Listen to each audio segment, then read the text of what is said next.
Hey everyone, do you know what's happening with the education system?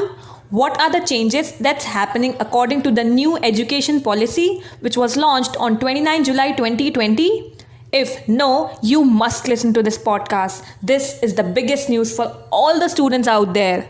So in this podcast, I'll explain you guys what the new government policy has to say. So the first thing is कि जो हमारा education system इतने सालों से चला आ रहा है वो पूरी तरीके से बदलने वाला है। आज तक क्या होता था कि 10th तक की पढ़ाई होती थी, फिर 11th और 12th इसको 10+2 कहा जाता था। अब ये 5+3+3+4 इस तरीके से हो गया है। अब इसमें क्या होता है 5, तो ये 5 ये बच्चों की पढ़ाई के शुरू के 5 साल होते हैं, जिसमें प्ले स्कूल, नर्सरी, केजी, उसका फर्स्ट और उसका सेकंड स्टैंडर्ड आता है। फिर आता है 3, इस 3 में आता है 3rd स्टैंडर्ड, 4th स्टैंडर्ड और 5th स्टैंडर्ड। इसे प्रिपरेटरी स्टेज बोला गया है। इसमें बेसिक खेल कूद के साथ पढ़ाई करवाई जाएगी।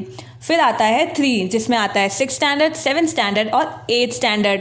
यहाँ पे मेन चेंजेस किए गए हैं। अब 6th स्टैंडर्ड से ही कोडिंग मैंडेटरी कर दी जाएगी। जो कोडिंग हम कॉलेज में सीखा करते थे वो 6th स्टैंडर्ड से मैंडेटरी कर दी जाएगी। इससे स्टूडेंट्स का दिमाग खुलेगा, लॉजिकल थिंकिंग आ जाएगी और इसका फ्यूचर भी है।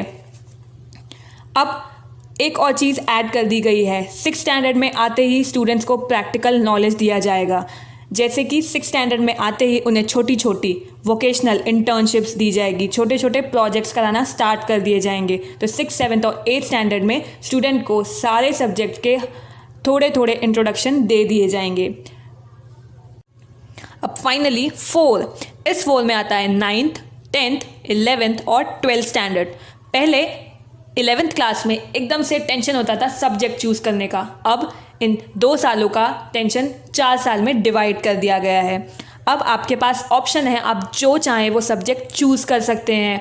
आप चाहें तो एक आर्ट्स का सब्जेक्ट, एक साइंस का सब्जेक्ट, एक दूसरा आपके इंटरेस्ट का सब्जेक्ट चूज़ कर सकते हैं।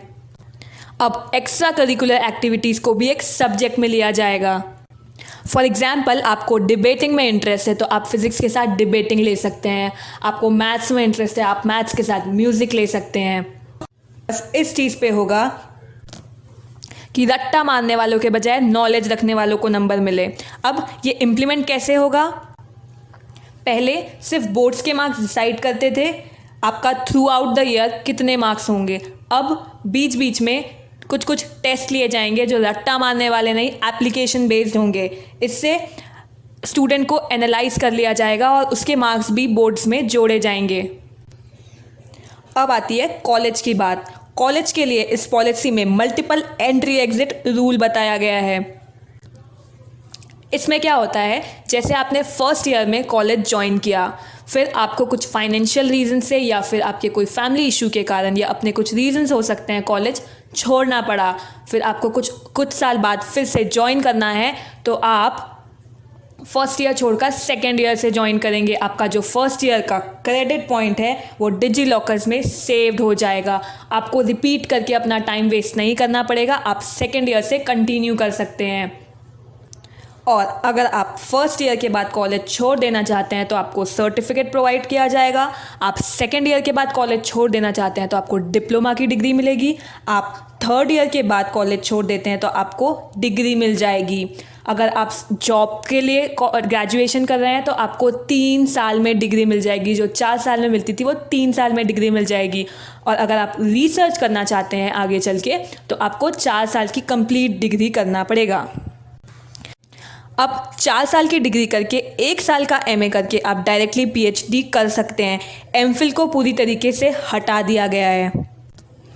अब नेक्स्ट चीज़ बताई गई है मल्टी डिसिप्लिनरी एजुकेशन। इसमें स्टूडेंट्स को सब्जेक्ट चूज़ करने की फ्लेक्सिबिलिटी दी गई है। अभी तक क्या होता था, जो हम ग्रेजुएशन में पढ़ते थे उसका कुछ यूज़ नहीं होता था आगे चलकर।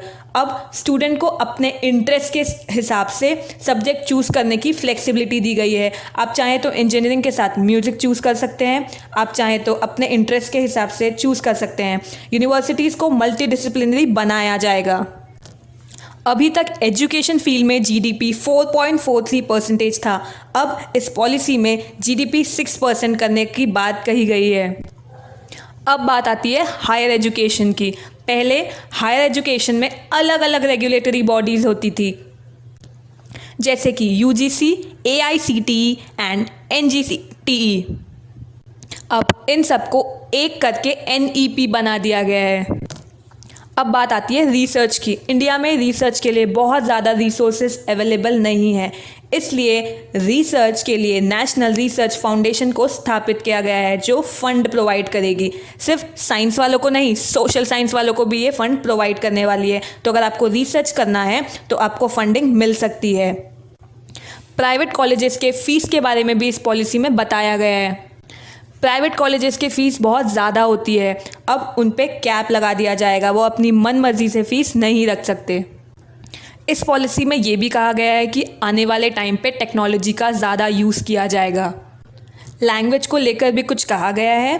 कई बार हमारा सारा फोकस इंग्लिश में चला जाता है या कई बार हिंदी में, इसीलिए इस पॉलिसी के में बताया गया है कि रीजनल लैंग्वेजेस में कंटेंट स्टूडेंट्स को प्रोवाइड किया जाएगा। 8 डिफरेंट लैंग्वेजेस में होंगे ये: तमिल, तेलुगु, कन्नड़ा, मलयालम, गुजराती, मराठी, उड़िया एंड बंगाली।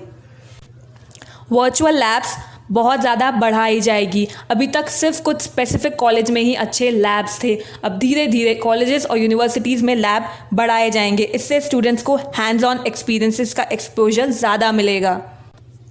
गवर्नमेंट का एक गोल है 2035 तक एटलीस्ट 50% जो लोग हैं वो हायर एजुकेशन तक पहुंचना चाहिए। आज के टाइम पे वो नंबर है 25 to 26%। This is all the education policy has to say for now. Thank you.